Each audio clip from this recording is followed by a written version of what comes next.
الله وبركاته.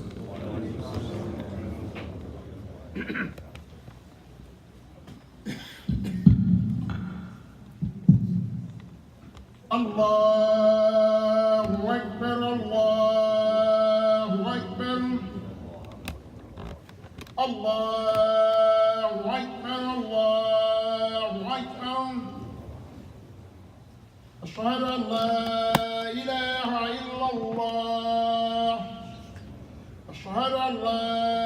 إله إلا الله أشهد أن محمدا رسول الله أشهد أن محمدا رسول الله حي على الصلاة حي على الصلاة حي على الفلاح حي على الفلاح الله أكبر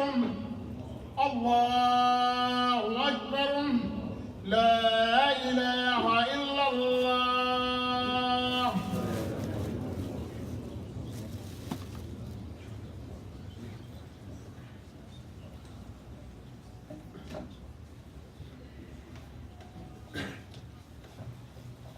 الحمد لله الذي فكها من أراد به خيرا وشرع أحكام الحلال والحرام في كتابه المبين وعز العلم ورفع أهله الذين اتقوه وكانوا به عالمين. أحمده حمدا يفوق حمد الحامدين واشكره على نعمه التي لا تحصى وإياه أستعين. أستغفره وأتوب إليه وأتوكل عليه إنه يحب المتوكلين. وأشهد أن لا إله إلا الله وحده لا شريك له وبذلك أمرت وأنا من المسلمين. وأشهد أن محمدا عبده ورسوله الذي أرسى قواعد الشرع وبينها أحسن تبيين صلى الله عليه وعلى آله وصحبه وسلم تسليما كثيرا. أما بعد فاتقوا الله ربكم فإنه أهل أن يتقى واشكروه على نعمه التي لا تعد ولا تحصى فقد تعذن بزيادته الشاكرين. وتوبوا إليه فإننا خطاؤون وهو الغفور الرحيم. عباد الله، إن التوكل على الله هو الدواء قلوب المريضة وهو طمأنينة وراحة دائمتان، بل هو نسيان القلق والحرص اللذين هما داء كثير من الخلق في هذا الزمن. ولقد أخبر سبحانه وتعالى أنه يحب المتوكلين ولهذا أمر عباده بالتوكل فقال تعالى: فإذا عزمت فتوكل على الله إن الله يحب المتوكلين. وعن ابن عباس رضي الله عنهما قال رسول الله صلى الله عليه وسلم: احفظ الله يحفظك احفظ الله تجده تجاهك إذا سألت فاسأل الله وإذا استعنت فاستعن بالله واعلم أن الأمة لو اجتمعت على أن ينفعوك بشيء لم ينفعوك إلا بشيء قد كتبه الله لك ولو اجتمعوا على أن يضروك بشيء لم يضروك بشيء إلا قد كتبه الله عليك. رفعت الأقلام وجفت الصحف. وعن ابن مسعود رضي الله عنه قال رسول الله صلى الله عليه وسلم: من نزلت به فاقة فأنزلها بالناس لم تسد فاقته ومن نزلت به فاقة فأنزلها بالله فيوشك الله له برزق عاجل أو آجل. أمي ألفو كولي من دون كبركدا مسامين دو أبي موكنا جا مامي بيكي نشي مسابالم ناكا شريعة دالي كني كيني شريعة مي ألالي أني حرامو أما يوم مسابالة في على كان فرقنا في جون بات أمي سيريا كدنجني أنكو بتو مساشيتي موني بتو كان تشين لكي كلا فنكر مسابالو تالكي الذي نمو دي أما نما لا تسكا مجتي كسي أدانو أمي الله تعالى يفني كتوبي واتي بلجرم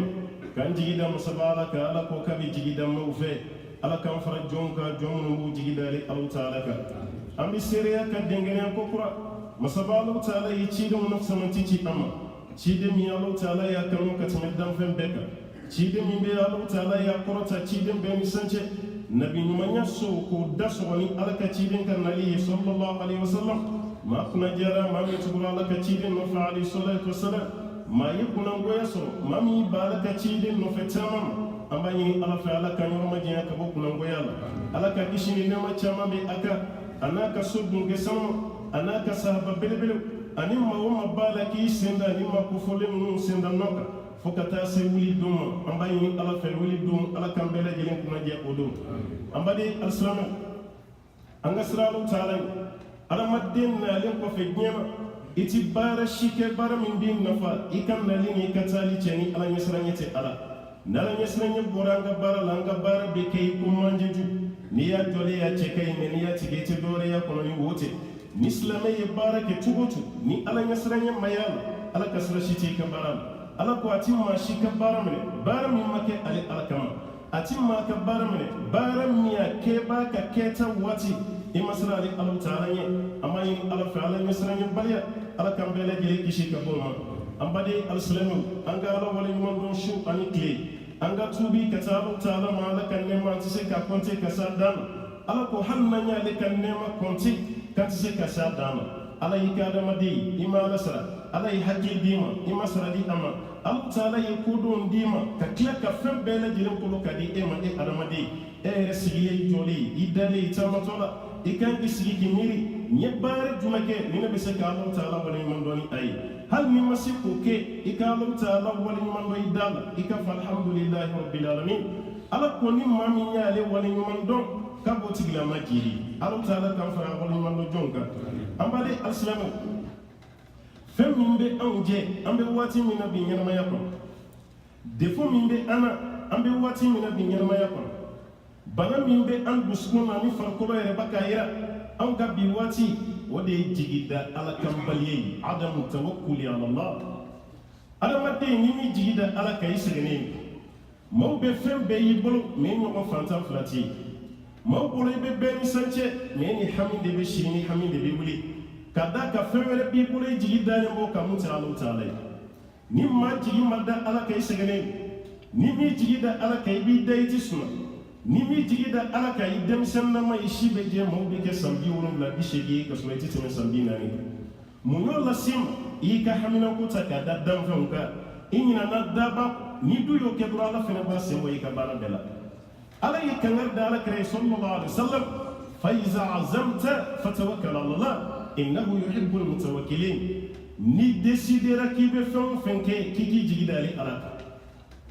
ayeni fo joyi aka kraba Muhammad sallallahu alaihi wasallam ni desidera kibe baro barake Muhammad ijigidari alaka ni jigidari alaka ibina tasura Allah ta'ala te boy jigi ko ne akilla mbani la nyina no ta kamal nyamba mananga na tare ndo bala ni jigida iri kan iri karla ka be tugo ni jigida ji kan ni ji wora be tugo ni jigida ko kan ko bina ka be tugo ngani mami ya jigida alaka kala ti ko ma jigi ko ambe ni kuma fo menanga bara sira am jigi be da fere ka fe min taala sege min be aw kam bi wallahi fantanya sege tere doni bam be bulu fona nyala ke fi fona fisra wala alam nanyam fo na mo ke ka wati la je am ye fe min soro masoro ngaw yella fiya min soro nyana ma yalla fe na maso am mo ke ka wati bangi kelen kunti am mo ke ka wati avion kunti am mo ke ka wati mobli yere utatu do kuma te ka mobli yere samarata do sena nuki kile ado yere kasu tiba nisama na jide bedu walma bilib nisama no be minande bo jiko no te obesra so kana na biuka na yu kanyama yake ubuda udakuma na kawulu wuli kuma na uhaminente ube dumini kala fiala ede ko bi kam mandi no ta dumini ulu balu ka shijangu no adama de ni mi jigida ala foka sayasi ma iti lafiya ba Abdullah ibn Abbas anyala ka chire mbe dungo na wati nya dem sen fitini na ma ala kreya tadaba san fe dongo akonde bi kala fendo la ikana ina kwa akwala kra mo yemi akoni be deli ke wati be ala de deli fa iza sa'alta fas'alillah ni be deli ala de deli wa iza ista'anta fasta'in billah ni bɛ dɛmɛ ɲini kana dɛmɛ ɲini adamaden ɲɔgɔn fɛ dɛmɛ ɲini adamadenw tigi fɛ n'o ye ala ye a filɛ ka den lamɔ ka bila nin de kɔnɔ a filanan i ka dɔn hali ni diɲɛ bɛɛ farala ɲɔgɔn kan k'u b'i nafa ni ala m'o latigɛ i ye diɲɛ tɛ se k'i nafa ni diɲɛ bɛɛ farala ɲɔgɔn kan k'u b'i tɔɔrɔ n'ala ma sɔn diɲɛ maaw ka tɔɔrɔ foyi tɛ se mun na kabini diɲɛ ma dan rufiyatil aqlam ko kalamu bɛ kɛ k'an ka fɛnw sɛbɛn k'o kɔrɔ taara wa jaffati suhuf sɛbɛnni bɛ kɛ gafe min sanfɛ k'o jara ka ban banna foyi t'o kɔfɛ ala filɛ ka nin fɔ denmisɛnnin fitinin de ye k'a lamɔ ni a ye walasa n'a kɔrɔbayara a kana jigi da foyi kan ni ala taala tɛ o de kama jigida ala kan o de ye seydina ibrahima bɔ tasuma kɔnɔ an bɛɛ b'a dɔn tasuma bɛ mɔgɔ jeni a dabɔra fɛnɛ de k'i lajɛ kafiru farala ɲɔgɔn kan ka ibrahima minɛ k'a fili tasuma kɔnɔna na yann'a ka jigin mɛlɛkɛ dɔ yɛrɛ y'a kunbɛn ibrahima i mago bɛ mun na n k'a k'i ye a ko yala i bɛna waati min ala t'a kalama ko ala b'a kalama ko tuma bɔnni tigi ala ci a y'o fɔ mɛlɛkɛ ye a jiginna tasuma kɔnɔ yɔrɔ min na a ye mun fɔ a ko ala ye kelen de bɛ sanfɛ ne fana kelen de ye silamɛ ye dugukolo sanfɛ yan ni ne jenina kan fa o y'i ka diinɛ bannen hasbiyallah wa ni'mal wakil ɲɛ jigi da e ala kan wa n jigi tɛ sa ka n jigi dalen to e kan a ye nin bɔ a da yɔrɔ min tasuma bɛ mɛnɛ baki la hali minnu y'a fili u tɛ se k'u magɛrɛ a la mɛ ala ye mun fɔ wa qulna ya nar kuni bardan wa salaman ala ibrahim ala taala ko tasuma ma ko kɛ nɛnɛ ye nɛnɛ tasuma ka fariya ka kala mɛ k'a fɔ tasuma ye kɛ nɛnɛ ye ibrahima wa salam o waati kelen ka kɛ kisi tafsiritigiw y'a yɛrɛ ko n'ala tun ma kisi tugun nɛnɛ na ko nɛnɛ tun bɛ ibrahima faga tasuma yɛrɛ kɔnɔ nka mun ye ibrahima bɔ jigida ala kan nin de y'a mun jɛ n'o tɛ ibrahima ti mɛlɛkɛ ye jinɛ tɛ adamaden a y'a jigida ala kan ala fana filɛ k'a dɛmɛ uhudi kɛlɛ kɔfɛ kafiru tun ye munumunu-kan dɔ bila ka na ala kɛra ma an seli min kɛra i la sa n'o ye uhudi kɛlɛ ye o ma diya silamɛw la a yɛrɛ b'a tɛrɛ ko kalama wa ɲinan an ye labɛn dɔ kɛ o ka jugu ni sanu ta ye o ma ala kira la sira dɛ ala kira ko sahabaw ma an ka bɔ ka taa a kana fɔ silamɛ ma k'i ye jitɔ ye an ka taa anw tɛ kɛ jitɔ ye ala ka ciden sallallahu alaihi wasallam a n'a ka sahabaw bɔra ka taa kɛlɛ kɛyɔrɔ la mɛ kafiru de mana o don ala yɛrɛ filɛ ka ala ka ciden ni sahabaw k'u ma gosi والذين قال لهم الناس إن الناس قد جمعوا لكم فاخشوهم فزادهم إيمانا وقالوا حسبنا الله ونعم الوكيل كافر فرلا يوانك ما من كم أو كان بوده ما بلكو بورا لا يرقت وبولي ويمفو كان جيد دالين بي ألا وألا بام جيد ألا كريم في صلى الله عليه وسلم كما قلنا كلا كوني كما نقولنا كما حسبي الله ونعم الوكيل إكو كي دالك سي ألا بيبو كما نقولنا فنو سوى جيد دالين تعالى كنين هل سيدنا يونس جيجا كما قلنا كوجي أيورو فين فين بي كيالا نا يابلا يونس بن ماتا مكاتو جيجا كون مونيالا كون كان غير سانفي اجيغي دالي مي بالاك الله يرو دي فولي كاكو لا اله الا انت سبحانك اني كنت من الظالمين اكبكم ما سشيتيني دي الات سميا بي ونيدي كنيره كون تومباي الله تعالى يمرا دي جيجا مكاتا يونس اكاتا افونو غير سانفي jɛgɛ taara yunusu fɔlɔ gere sanfɛla la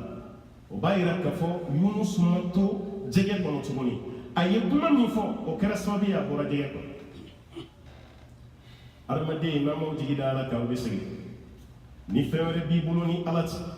ni ko wɛrɛ b'i kɔnɔ ni ala tɛ i bɛ diɲɛ fan bɛɛ yaala e yɛrɛ ka laɲini ye lafiya min ye i t'a sɔrɔ i ka ɲɛnamaya la fɛn min ye anw jɛ ye anw afirikɛnw anw africain fɛn min ye anw jɛ wallahi jigida ala ka baliya i bɛ maa caman ye seli la misiri kɔnɔ mɛ n'a bilenna kɔ dɔrɔn a hakili bɛ jigin fɛn dɔ la mun tɛ ala ye o y'an jogo ye afiriki dɛ parce que tuma dɔ la an jogo dɔ bɛ bɔ afiriki n'an taara diɲɛ yɔrɔ o yɔrɔ wari ɲini na o jogo kelen bɛ tugu an kɔ fo n'ala tɛ ala hinɛ mɔgɔ la i b'a ye jogo min bɛ an na ni filen cira garama na an ka taa ɲɛɲini filɛlikɛlaw minnu b'a da buguri la minnu bɛ kolon fili minnu b'a turu ka tila k'a bɔgɔti anw bɛ sin ka ɲinɛ ala kɔ dɔrɔn k'an jigi da olu kan e bɛ nin kalama ka tɛmɛ ne kan parce que dɔw ka nali hali ameriki yan u taara lajɛ fɔlɔ yanni u ka se yan ni y'o kɛ n'i ma tubi yanni i ka saya cɛ i tɔgɔ de ko mushrik Allahu Taala y'o jɛlen fɔ kuranɛ kɔnɔ maa o maa n'i ye dɔ wɛrɛ fara ale kan i tɛ kisi dɛ wa ni maa fɛn fɛn taara filɛlikɛla fɛ yen a ye kuma min f'i ye dara ko tile 40 Ala t'i ka seli ma hadisa wɛrɛ la k'a kelima ko maa kafiriyara fɛn ma fɛn min jiginna ale Muhamadu kan alayhi salatu wasalam ja maa bɛ se k'i to seli la i bɛ tila ka kɛ kafiri n'o kɛra an k'an janto an yɛrɛ la n'o kɛra an k'an janto an yɛrɛ hali an dɔw ka muso ɲini f'an ka taa ɲɛɲini an bɛ taa dɔɔni i bɛna ma muso ko la muso min ka ɲi ma ko mɔgɔ man tɛ ka muso furu i kun fɛ ten dɛ o mɔgɔ caman bɛ bi hali caman b'i to yen a bɛ ci bila ka taa Afiriki a fa min bɛ yen a ba min bɛ yen a balimakɛ bɛ yen a ye taa ko karisa k'an ka muso ko lajɛ n ye parce que a bɛ dɔw kun na ko muso qualité dɔ de bɛ yen ni mun furu ni ye muso fɛn fɛn furu o tɛ kɛ muso ye o de kama i bɛ dɔ ye san 40 hali san ma se ka furu kɛ fɔ munna k'ale m'a ɲɛna muso sɔrɔ parce que filɛlikɛla ye muso min fa ye a ɲɛ ma da o kan fɔ a dɔw bɛ san da san k'a bɛ muso ɲini de i b'a mɛn yɛrɛ ko muso kunkoloba n'i ye muso kunkoloba sɔrɔ k'o furu ko y'i garijɛgɛ fɔ ne ye ale b'a si bɛɛ kɛ muso kunkoloba ɲini na ni e ko i bɛ muso kunkoloba ɲini ko de bɛ kɛ sababu ye k'e garijɛgɛ fɔ e yɛrɛ kunkolo bɛ cogo di adamaden hakili mana voyage dɔrɔn farikolo t'i lafiya o jouera an ka fɛn bɛɛ kan fɛn bɛɛ furu waati a jouera a kan cɛ ɲinitɔ la muso fɛ a bɛ jouer a kan muso ɲinitɔ la cɛ fɛ a bɛ jouer a kan hali papier tuma dɔ la hali aw ka papier a ɲinitɔ la parce que n'i y'a ye an bɛ bɔ ninnu kalama maa minnu fana b'a Afiriki n'u b'a kumaw fɔ o bɛ waso n'a ye karisa i to Ameriki ka ci bila n ma ko n k'a ka papier ko in na n'ale bɛ se a tɛ to Afiriki e kana Ameriki k'ale to n'a bɛ se a ka d'a ye a den minnu fana bɛ so kɔnɔ olu dɔw fana ka se mais i b'a ye tuma dɔ la a ka d'ale ye a den yɛrɛ ka na mais a denw ma se yan nka e yɛrɛ na o waati kelen fana na o b'a k'a ɲini ko fo e de k'i to Afiriki k'ale ka papier ko ɲɛnabɔ yan wa an dalen b'a la an dalen b'a kuma bɛɛ fana na o de bɛ kɛ sababu ye an bɛ ci bila o ma a baara ɲana saw a ma ɲa saw e ye baara min kɛ f'i ka tubi ka taa Ala ma n'o tɛ i jigi bɔra Ala kan fɛn nin kuma dɔ la a ka nɔgɔn d'a la mais a pratique a ma nɔgɔn dɛ fɛn o fɛn n'a y'i sɔrɔ i k'i jigi da Ala kan Ala filɛ k'o de fɔ ale kɛrɛ sallallahu alaihi wasallam kuma tɛ e ye i lajarabilen san 20 i bɛ jamana min kɔnɔ i ma papier sɔrɔ yala o kɔrɔ ye fɛn dɔ de ye k'i ka ko man d'a la ye o kɛla dɔ bɛna san 10 ni damadɔ dɔrɔn a y'a sɔrɔ nin ye san 20 ye ma sɔrɔ o kan ka kɛ sababu ye k'i ka diinɛ bila ka musirikuya ka segin kɔ an b'a fɔ a ye Ameriki papier sɔrɔlen a bɛ kɛ sababu ye k'i ka baara nɔgɔya a bɛ kɛ sababu ye ka jamana sigili nɔgɔya i ma mais Ameriki papier sɔrɔli tɛ alijinɛ kɔnɔ donni ye k'a fɔ ni Ameriki papier sɔrɔ ka ban a banna i donna alijinɛ kɔnɔ n'o kɛra continent bɛɛ kun b'u ka yɔrɔ bila an bɛna yɛlɛma o fɛ sa alijinɛ de ka d'a ye a bila i kun na n'i ye hɛrɛ sɔrɔ yan cogo o cogo hɛrɛ wɛrɛ b'a kɔfɛ o hɛrɛ ye mun ye o ye Ala ka alijinɛ ye parce que i ye papier min sɔrɔ i m'a sɔrɔ i bɛna sa n'i sara ka sɔrɔ i ni Ala man di i tɛ don alijinɛ kɔnɔ dɛ a ye baara kɛ a bɛ alijinɛ sɔrɔ cogo min diɲɛlatigɛ bɛ lafiya o ma cogo min baasi t'a la mais aw kana filankafɛya k'a la an taabolo bɛɛ kɛra ni filankafɛya baara de wallahi hali hiji kɛyɔrɔ la i bɛ Afirikɛn ye i b'a ɲɛ hali hiji kɛyɔrɔ an ni jugu min bɔra Afiriki an b'a kɛ hali Maka hali Maka maa minnu bɛ taa hiji la e k'o ɲininka i b'a ye hali malo min bɛ feere kaburu don da la ni maaw bɛ malo nin san ka taa di kɔnɔw ma kaburu kɔnɔ baqiya dɔw ta tɛ ka taa kɔnɔw la dumuni dɛ dɔw ta ye o malo nin n'an y'a fili kaburu bɔgɔ cɛ la o waati kelen an bɛ tila k'o buguri n'o malokisɛ de cɛ tuguni k'a siri an ka fini na an bɛ bɔ n'o ye Maka ka taa n'o ye fɔ Afiriki parce que a bɛna mɔgɔ dɔ de ɲa muso min ma den sɔrɔ a bɛ den d'o ma mɔgɔ min bɛ yen ko farikololabana b'i la a b'i kɛnɛya haminako fitinin n'a kumaba bɛ fɛn o fɛn i ka haminako bɛ nɔgɔya n'o kun don Maka sigi tɛ gɛlɛya dɛ an bɛ waati min na bi dutigi caman bɛ fɛ ka yɛlɛma ka bɔ Saudi ka da Saudi sigi gɛlɛya kan ni kaburu bɔgɔ bɛ hɛrɛ lase mɔgɔ ma olu tɛna o b'o caman k'u min ji la k'a min walima k'u kɔ a la u taa mun ɲini Afiriki fo hakili ka dayɛlɛ hakili ka dayɛlɛ anw fɛ yen ni hakili dun yɛrɛ ni ɲɔgɔn cɛ yɛrɛ dɔ bɛ kɛ jɔ bi habiri hali kaburu wallahi hali kaburu kɔnɔ siw a ma lafiya tellement an jigi dalen tɛ Ala kan an jigi dalen bɛ fɛn wɛrɛ kan hali kaburu su i bɛ dɔ ye o ka baara de ye kaburu yɛrɛ kaburu 7 bɔgɔ n'a taara a bɛ dɔ ta a bɛ taa dɔ ta ni quartier kaburu la a bɛ dɔ ta na ba bɛɛ fara ɲɔgɔn kan o de fɔra ye k'o de fana b'a mɔgɔ bi o de la ka cɛ dɔ minɛ misiri kɔnɔ ne yɛrɛ ɲɛna manani de b'a bolo sachet misiri bɔgɔ kuru kɔnɔna bɔgɔ tɛ dɛ tapi ni ɲɔgɔn na n'i bɛ don misiri kɔnɔ samara n'i y'a bɔ i sen na o samara dugumala cɛncɛn min bɛ nɔrɔ a la n'o binna tapi sanfɛ o cɛncɛn de fana bɛ ka taa di afiriki k'o bɛ mɔgɔw bila n'i tɔgɔmana cɛncɛn min bɛ nɔrɔ i ka samara dugumala la o cɛncɛn n'i donna misiri kɔnɔ n'o binna tapi kan i bɛ dɔ ye ka n'o furan a ma dabɔ ka misiri sanuya dɛ a mago b'o cɛncɛn de la k'o fara ɲɔgɔn kan parce que a fɔra ye k'o fana bɛ haminako dɔw ye ni min jigi da ala kan i bɛ kɛ fatɔ de wallahi i bɛ kɛ fatɔ ye i bɛ réaction dɔ kɛ mɔgɔw t'a miiri abada k'a fɔ ko nin n'a hakili bɛ ɲɔgɔn fɛ san dɔ la Bamakɔ an ka radio dɔ bɛ yen n'a directeur de émission cɛ dɔ de nana dɛmɛ ɲini an fɛ a ka dɛmɛ ye fɛn jumɛn ye kaburudon gardien de mais a ko ni si kora kaba ale tɛ lafiya kaburu la marifa b'a bolo mais a tɛ lafiya mɔgɔw de bɛ na ka kaburu kura ka wɔgɔbɛ ka su labɔ ka yɔrɔ dɔ tigɛ a la ka taa n'a ye k'a ka dɛmɛ ɲini walasa kaburu bɛ se k'a lakori cogo min n'o tɛ ale dɛsɛra cɛkɔrɔba ko a ma ko tuma dɔ ni dugu jɛra n'ale yɛlɛla kaburu ni ɲɔgɔn cɛ kaburu kura a bɛ taa sɔrɔ kelen don ka su bɔ ale bɛ su da wagalen mais nɛn t'a kɔnɔ a kelen don k'a nɛn tigɛ ka bɔ a la jɔn bɛ nin baara kɛ mɔgɔ minnu bɛ place ɲini wari ɲini n'o tɛ alijinɛ dunba kɔni tɛ taa baga su kɔni ma ni maa sara k'i don kaburu kɔnɔ n'i suturala i adamaden ɲɔgɔn dalen bɛ dingɛ kɔnɔ e mako bɛ alijinɛ na i bɛ fariya ka n'o wɔgɔbɛ ka bɔ dingɛ kɔnɔ ka yɔrɔ dɔ tigɛ a la kɛlɛ diɲɛ ɲinina de mako bɛ su la n'o tɛ kiyama ɲinina mako t'a la parce que n'i sara cogo min o ye wajulu kan de don dɔ i fana bɛna sarati wa baara jugu b'a ka kɛ afiriki aw minnu fana bɛ yen aw sen b'a la dɛ parce que aw fana b'aw to yen a bɛ ci de bila ka taga yen nka papiye ko gɛlɛyara i bɛ taa musokɔrɔba yɛrɛ da don kuma na an ka papiye ko gɛlɛyara dɛ an y'a mɛn ko mɔgɔ dɔw b'a fɛ yen sisan n'a y'a to a ta nɛɛmu wuli i ka se hali n'o tigi ko k'a b'e bilasira i b'i datigɛ o la i bɛ mɔgɔ wɛrɛ wele k'i ka ko ne ka hɛrɛ man di ye san mugan bɛ Ameriki a ma papiye sɔrɔ n b'i wele k'i ka taa karisa fɛ i bɛ mun fɔ n ka hɛrɛ man di ye yɔrɔnin kelen a b'i datigɛ karamɔgɔkɛ hali y'o papiye sɔrɔ ni limaniya t'e la papiye t'i nafa e ma ala kira k'a di sami sallallahu alaihi wasallam laysa al-ghina an kasrati al-'ard walakin al-ghina ghina nafs a ko banaya tɛ fɛn caman t'i ye adamaden ka diɲɛ bɛɛ fara ɲɔgɔn kan o t'i kɛ bana ye banaya ye fɛn jumɛn ye adamaden ni min karila k'o de ye banaya ye o de kelen don k'an jɛ caman bɛ yen ni ma kari e yɛrɛ bɛ ka baara kɛ hali ni filankafoya don an k'a kɛ dɔrɔn parce que dɔw bɛ silamɛya la i bɛ siga est ce que a dalen b'a la n'an sara an bɛna wuli kiyama ma a siga bɛ e yɛrɛ sɔrɔ kuma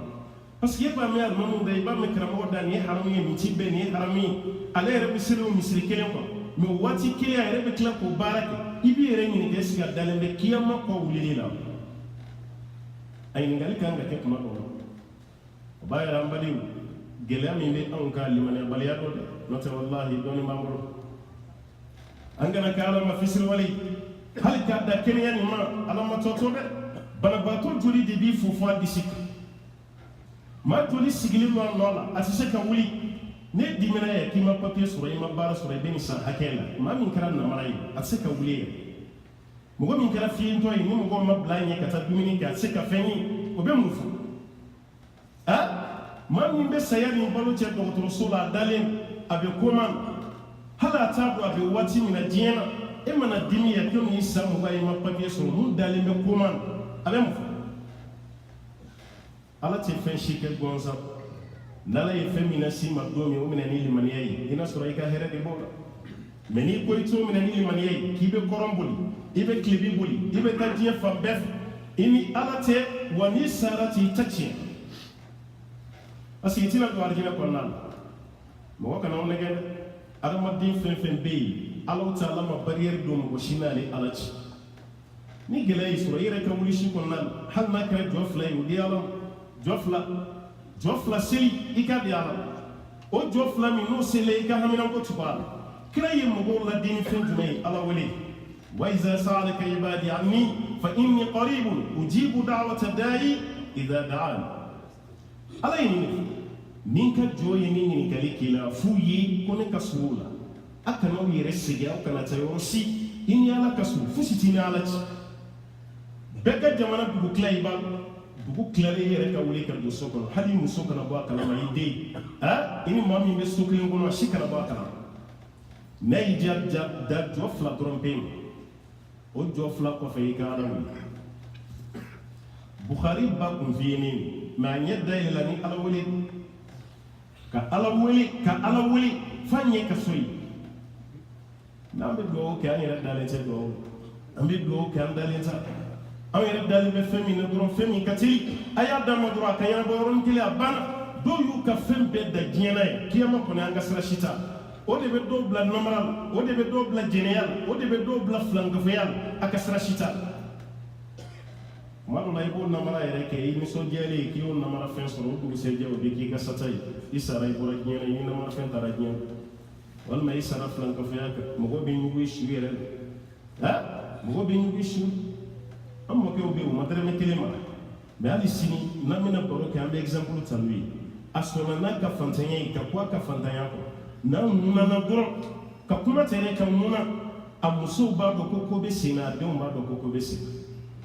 nka bi an ka du kɔnɔ an bɛ kuma fo k'an kan gɔnɔfilenni y'i yɔrɔ mɔgɔ si t'a dɔn ko ko bɛ sen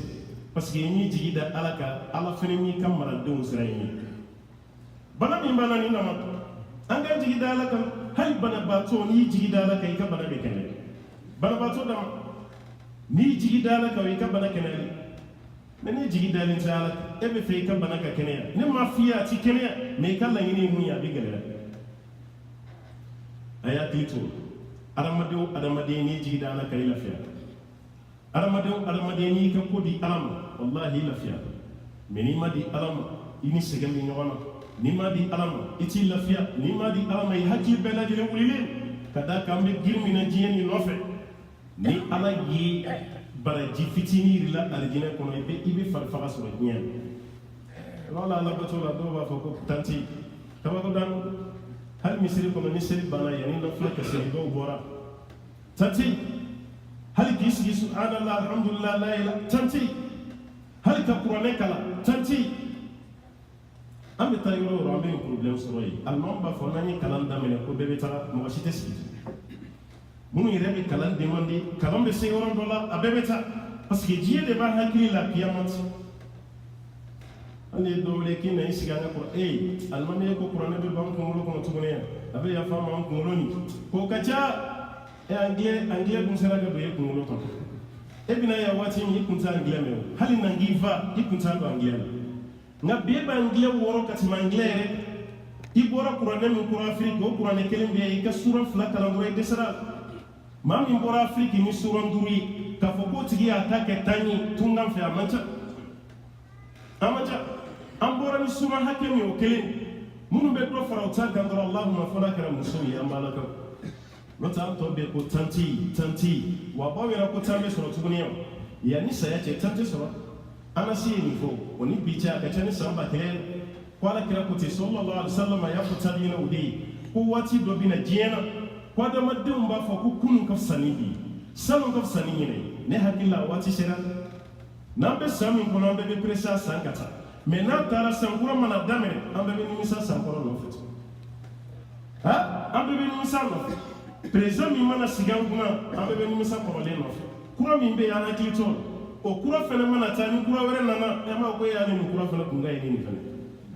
k'an bɛ to o de la fo ala ka weleli ka se an ma an bɛɛ b'a yɛrɛ kiyama o b'a sɔrɔ maa jumɛn ye hɛrɛ sɔrɔ maa min y'a ka ko di ala ma n'i y'i ka ko bɛɛ di ala ma i lafiyalen n'i y'i ka ko di ala ma i tɛ sɛgɛn farikolo la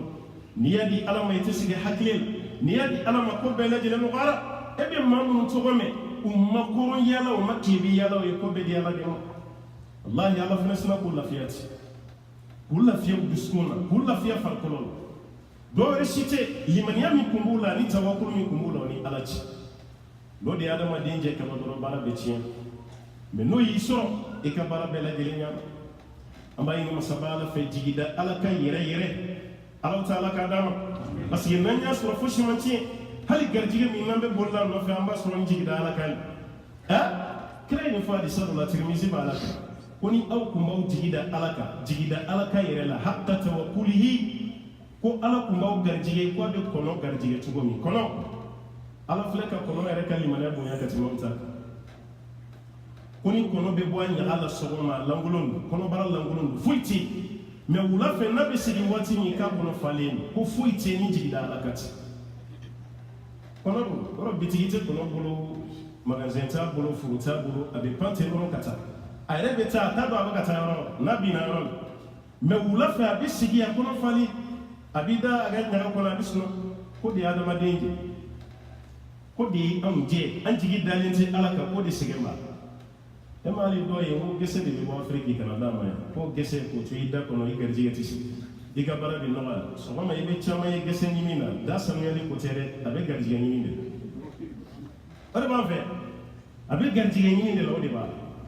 wa n'a fɔra halisa nin hakilina minnu bɛ anw na an dɛsɛra ka ninnu bila n'an ka silamɛya n'an ka limaniya o waati kelen an bɛ tila k'an bolo kɔrɔta ko ala bɛ se ka bɛɛ jaabi mɛ e ye fɛn dɔ kɛ o donna i ka jaabi ci an b'a ɲini ala fɛ jaabi ɲuman ala ka d'an ma limaniya ye ala tɛ ala ka limaniya d'an ma jigida ala ka yɛrɛ yɛrɛ ala tɛ ala ko nɔgɔya an ye ala ka hɛrɛ ka n'aw ye ala ka sabati d'an n'aw bɛɛ lajɛlen ma أقول ما قلت وأستغفر الله لي ولكم ولسائر المسلمين من كل ذنب فاستغفروه إنه كان للأوابين غفورا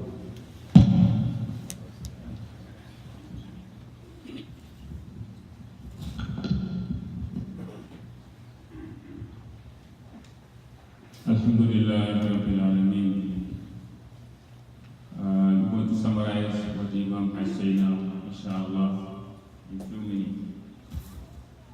Imam began with thanking Allah and praising Him, as all of us know.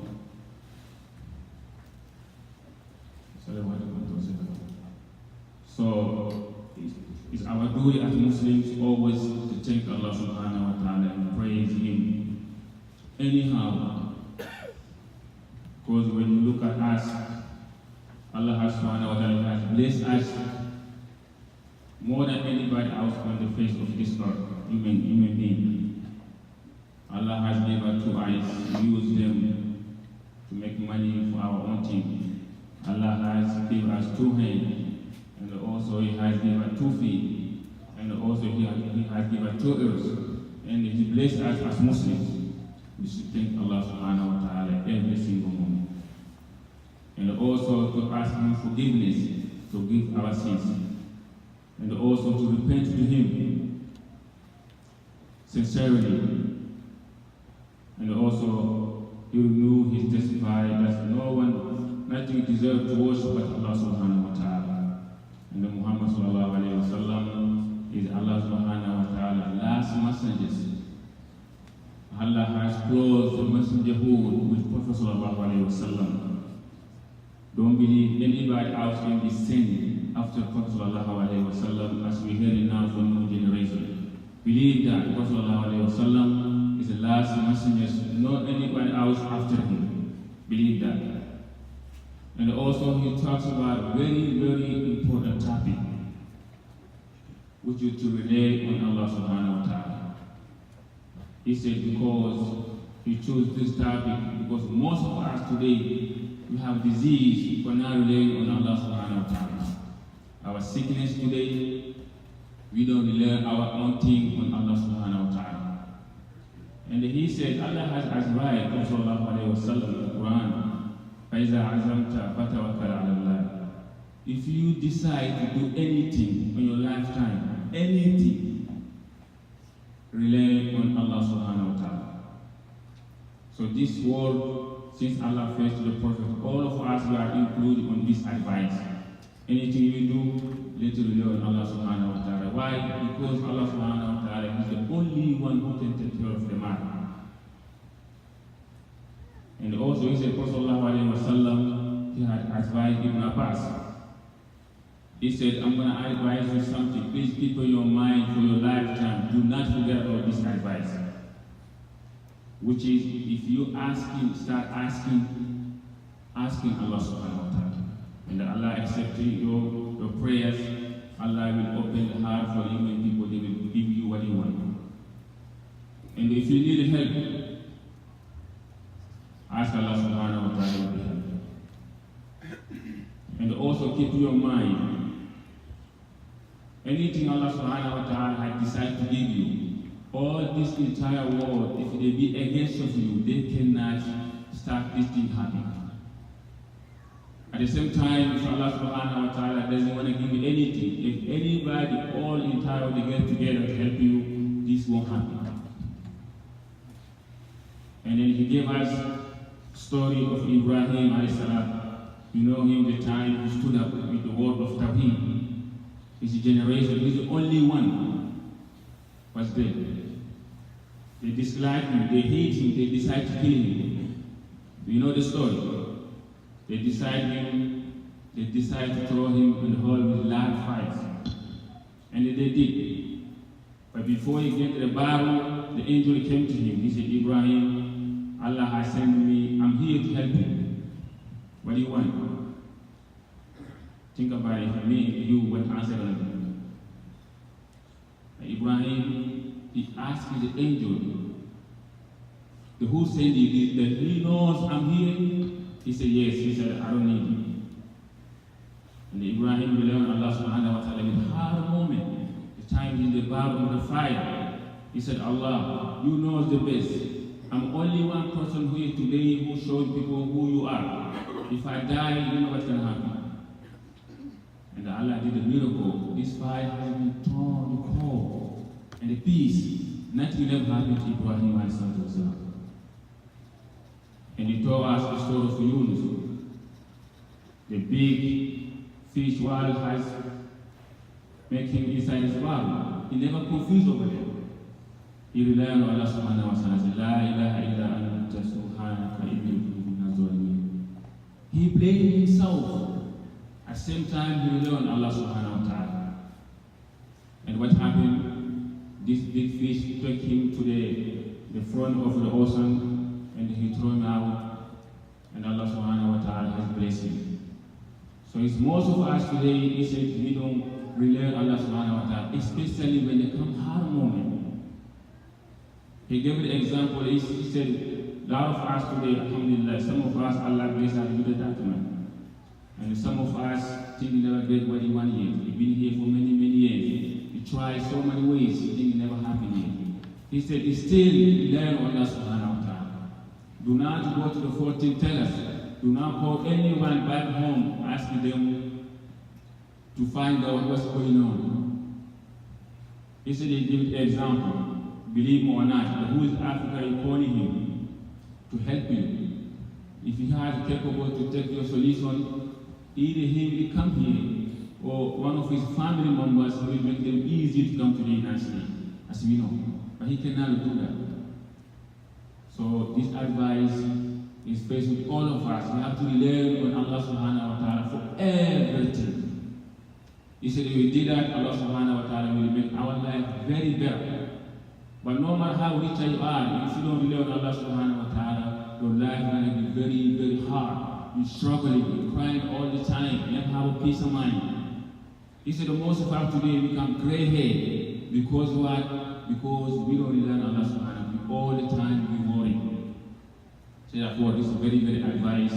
Let's rely on our thing on Allah subhanahu wa ta'ala. Ask Allah subhanahu wa ta'ala to open our heart, how we can rely on Allah subhanahu wa ta'ala. Ask Allah subhanahu wa ta'ala also to give us our iman, to increase it. Ask Allah subhanahu wa ta'ala also to bless us. Inshallah, al-Mami, our Karamatulahuna, Sako Sani Kofepi, Wadi Mabulo, inshallah. Ayaka program Kemuye, Kabe Wadi Damini, Nato Tora 30 minutes, inshallah. Abena Ningalida Balmoma. When you 30 minutes, Nasa Kamutajabi, inshallah, I will have to get Tamana Konana, Komi Kurupu Babro, inshallah, to you a ruble. Frana, when you study Panasisa, I will study Jamafe, and Fitri Chekasauke. Ayaka Bukuna de Gabuna Lode, Malingalu Jabi, Parna Taboki Sisa, what you have, Okumukuna, Kutuba Banaton, Folikalawi, Futala, a bit of a inshallah. Bato nana na sakola mumbe kola kwa wati inshallah. Alhamdulillah rabbil alamin. وصلوات ربنا وسلام على الحبيب البشير محمد المصطفى وعلى آله الطيبين الطاهرين وصحابته الغر الميامين وتابعين لهم بإحسان إلى يوم البعث والنشور وبعد. أمي مسابقة فما ولمن كبركة كينا فكم بسوابا الله على بلا أمي كشني نما كما ينا فأكوك جون سمتيك محمد البشير صلى الله عليه وسلم ومن دون نسلا كشين كلي الله تعالى بسلي كشين تام ala ka seli ni nema ni kisi amba ni ala fa ala ka kesu dungo bere jilen ka ko fa ambe ala taala bi insha Allah taala islamiyan nafama islamiya kini ala kan ni law bere jilen ni maya ka amba ni ala fa limana ya tay ala ka hina na kalimana do am duskun amba ni ala fa ren yesranya ala taala ka garjiga do ala amba ni masaba ala fa ma fen fen be ko banabila amba ni ala fa ala ka be ka banan waya hamina ko fitini na kuma babe ma fen fen ala ka be ka hamina ko maa min bɛ ko gɛlɛya b'i la jamana kɔnɔ yan walima gɛlɛya dɔ de b'i ɲɛ mali kɔnɔ yen an b'a ɲini ala fɛ ala ka bɛɛ ta maa minnu bɛ yen k'a fɔ ko papiye ko gɛlɛya b'u la ala ka papiye ko nɔgɔya minnu ta ye furuko ye ala ka furumuso ɲuman d'u ma minnu ta ye furuko ye ala ka furucɛ ɲuman d'u ma an balimamuso minnu lajarabilen bɛ denko la an b'a ɲini ala fɛ ala ka den barikalen d'u ma ala ka den nafama d'u ma maa minnu bɛ lajarabi ni baarako ye baara nafama ala lasira ka ala ka d'a ma bɛɛ lajɛlen ala k'aw kisi jamana nin kɔnɔ ala ka silamɛ bɛɛ lajɛlen kisi arijinɛ de ka d'an ye an b'a ɲini ala fɛ ala ka arijinɛ nɔgɔya ye tasuma an bɛ siran ɲɛ an b'a ɲini ala fɛ ala ka tasuma di ala ka an bɛɛ kisi ka bɔ tasuma ma an b'a ɲini ala fɛ kiyama gɛlɛya min bɛ ala k'an bɛɛ lajɛlen kisi ka bɔ a ma siratu tigɛli ala ka nɔgɔya ma n'an ka ɲuman mizani ala ta'ala ka giriya n'an bɛ fatu ka bɔ diɲɛ na yan don min an ka kuma laban ka kɛ la ilaha illallah muhammadu rasulullah sallallahu alaihi wasallam wa ma dhalika ala allah bi aziz وصلى الله وسلم وبارك على عبدك ونبيك محمد وعلى اله ومن تبعه بإحسان الى يوم الدين سبحان ربك رب العزه عما يصفون وسلام على المرسلين والحمد لله رب العالمين وقوموا الى صلاتكم يرحمكم الله. الله أكبر الله أكبر أشهد أن لا إله إلا الله أشهد أن محمدا رسول الله حي على الصلاة حي على الفلاح قد قامت الصلاة قد قامت الصلاة الله أكبر الله أكبر لا إله إلا الله.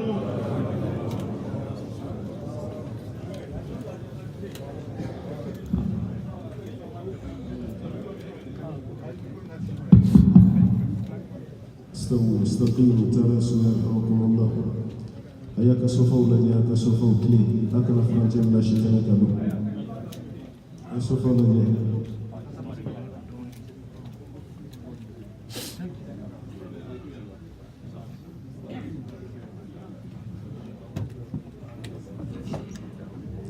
أشوفوا لدي الله أكبر.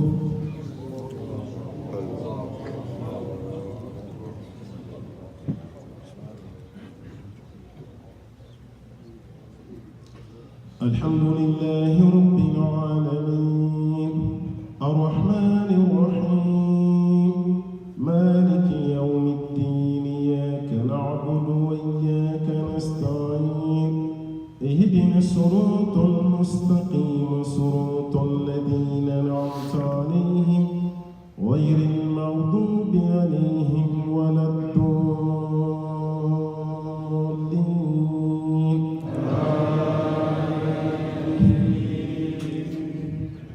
ألم تروا أن الله سخر لكم ما في السماوات وما في الأرض وأسبغ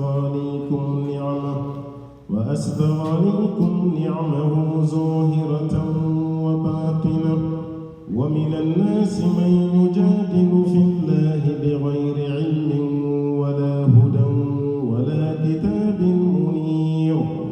وإذا قيل لهم اتبعوا ما أنزل الله قالوا بل نتبع ما وجدنا عليه آباءنا أولو كان الشيطان يدعوهم إلى عذاب السعير. الله أكبر.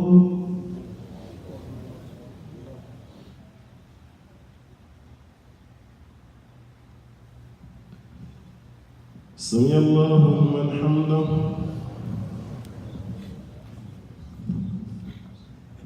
الله أكبر.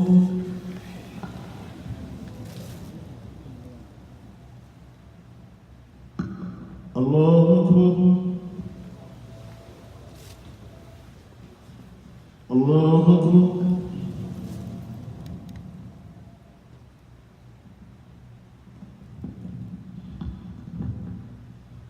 الله أكبر الحمد لله رب العالمين الرحمن الرحيم مالك يوم الدين إياك نعبد وإياك نستعين اهدنا الصراط المستقيم صراط الذين أنعمت عليهم غير المغضوب عليهم ولا الضالين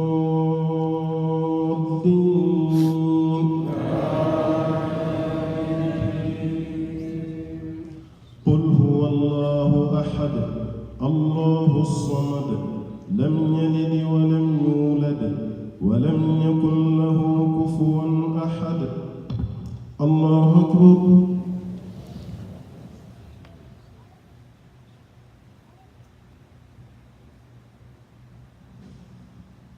سمع الله لمن حمده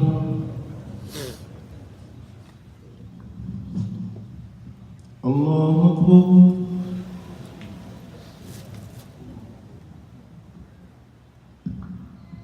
الله أكبر الله أكبر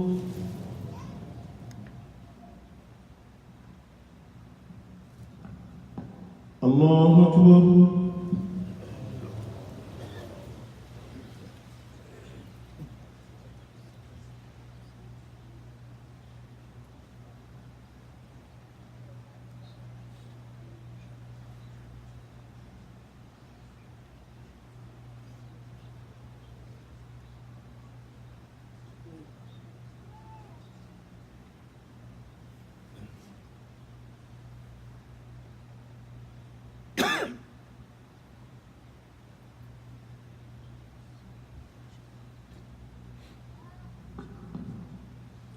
السلام عليكم ورحمة الله السلام عليكم ورحمة الله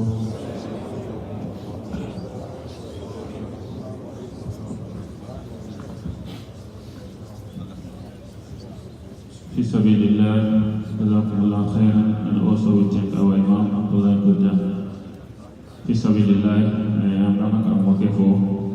الذي كمون دي نوري جلداء على كان الله سبحانه وتعالى دي على كان وين إن شاء الله بركة ما مقولو بي أفرو نودي أنا posisi نكابو سليني كابو واجب بابولو بي سوينا إن شاء الله إسافو سلسلة na إسافو سلسلة avec 20h15 mɔgɔ ni b'a fɛ a kana foyi ko na safu sala fɛ ni b'a fɛ baara in kana daminɛ ko i jija i kana safu kunbɛn a 20h15 n'an salila dɔrɔn inshallah a bɛ baara daminɛ o hukumu kɔnɔna na ɲini bɛ bɛɛ fɛ o filanan ye mun ye an balimamuso Bakɔrɔ Jabate ale ko ko dunan dɔw b'a bolo pour Afrique kan donc dunan minnu don a baarakɛɲɔgɔn don ko ONG b'u bolo donc k'u y'a kanu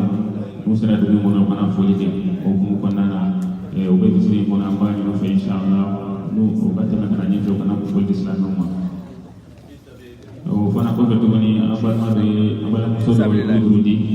on a un soroba au l'islam au pas d'or voilà soit on a talent oui à la gama de la nona à la gama pour une barka à baradier féminin de la sénatia au fond à terminer pour faire un soroba quarantine akona la sana ma ko tara ta wa ta ko malla ay fole be be ma banya ma ya fama la ka do ba ya mala de ma ta ma se la ka wa ya ka se la ta la kana fana ma so ya mana te mena ko sama kara ko ke mutabasi ko alhamdulillah ala na muso kerske de musola mutaba muso jigina de muso donc wa islam ko ga do ga mala de ala ka de balo ka ba do islami antaw bartaw bela jina na mu yele kan tay anu bin setan ma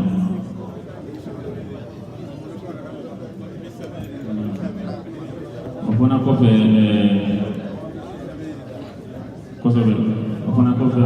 mati mo ba na te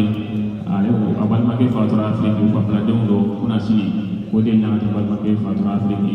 kala salamo do ko do kai ko ba mo na ke la sine camara ale fana fa fatura Côte d'Ivoire mi do ko ya bela ni to wala laba ibaro ka ko musiba mu islam e usoro do ko bi do ko kunu de tundo no e kera New Zealand Australia do ko loka na tige tara ko do tara sa sirif lala asala ko fa do mo famali wara folo e tara ko ma dina ke masigi o ko ko nana do ko torolendo Allah subhanahu wa ta'ala de ala kalimana dama Allah subhanahu wa ta'ala ka kisikantana wa sallallahu ala rasulillah bako wakatuna amani mfogana nyefe ya inshallah se gausu kamara bismillah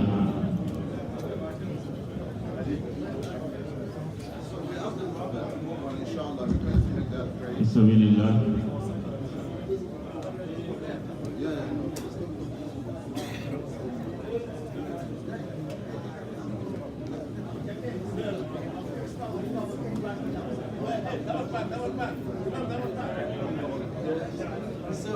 Walaikum salam wa rahmatullahi. The double part, please. Ambal mate be an gaus kamara. Alhamdulillah. Bakuru de wadi paraki nyondo. Nongo ana kutoka mna boya no gachudola. Kuya kamu na sheto ko bisala ya kachudola ko kali mamuye ka paraki nyondo bela jele. Donc amena mikro to ma inshallah. Gaus kamara. Gaus kamara. Ai so atisbe. Ate ke anga dog kuye anga dog ke mo fagara anga dog student fee awo kala to kai kutala otala inshallah shukran inshallah ay sawali kuna haya awo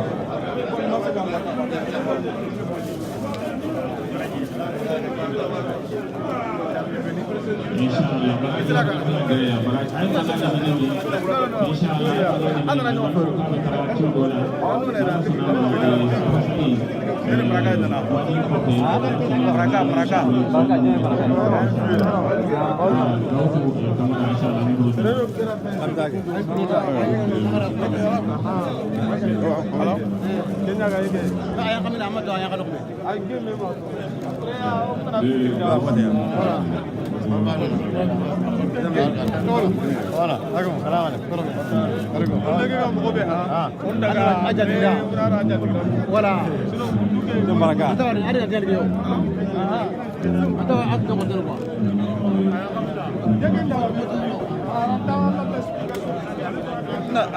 français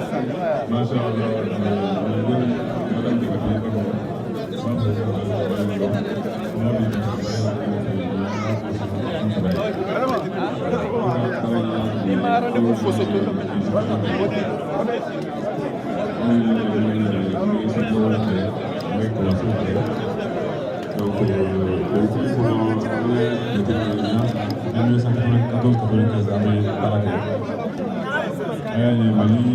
Mali la jarabi di Wasila.